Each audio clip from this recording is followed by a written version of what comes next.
起加入客家风情，大家来讲客家吧。To the Hakka people, taking a bath can be as much about medicine as relaxation.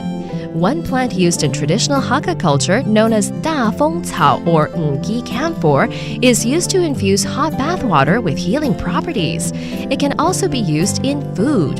The Hakka believe this dried herb can ward off colds and soothe aches, and it plays an important role in healing new mothers after giving birth and keeping them healthy as long as they recover. Anyone looking to get their feet wet can check out Pingdong's Da Feng Cao House for all kinds of products made from this fantastic foliage.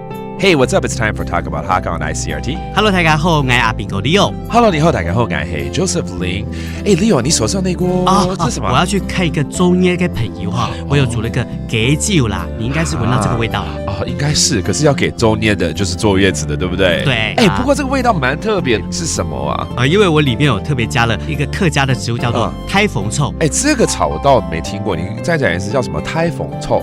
胎鳳臭就是大風草。大風草，這大風草對客家人來說是一個寶哦。你看，像它的根哈可以煮雞酒，然後它的葉跟梗的部分呢，我們就拿來泡在那個熱水裡頭，就可以拿來洗澡。而且平常時候我們就會把它煮成那個藥草湯，然後當成開水來喝，這樣就有一些預防保養的功能。不錯，可是我到底要去哪裡買到這個東西啊？因為現在在野外已經很少看得到了，所以呢，我知道在屏東地區的建工社區他們那當地居民就為了要保存這些阿婆的記憶所以就特別蓋了一個大蜂巢館對，裡面就用這個大蜂巢啦，還有一些傳統的茶樹啦，這些做的一些什麼，你看香皂啊、藥浴包啦，或者是精油啦，這些就會讓很多的客家人可以去那邊回味一下以前的一些客家的記憶而且還不止這些產品他們還把它加入它食品裡頭，像一些饅頭啦，或者果凍啦、鬆餅啦，我們還會把它做成像是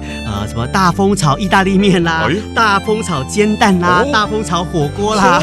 我下個月應該會去屏東地區，那我再想辦法帶一些產品回來給你。我跟你一起去就好了嗎？好啊，沒問題。OK，Leo，我們來教大家幾個單字嘍，包括這個大蜂巢怎麼說 ？The herb that is used right here is called 大蜂巢。胎鳳臭，胎鳳臭 ，and then especially used when a mom gives birth to a child and they need to have more nutrition and they call it 坐月子。How do you say 坐月子？周年 and there you have it. And that does it for today's Talk About Hakka. 什麼睇㗎？俺只say 張來了。客家風情由客家委員會監製。We Love Hakka has been brought to you by the Hakka Affairs Council.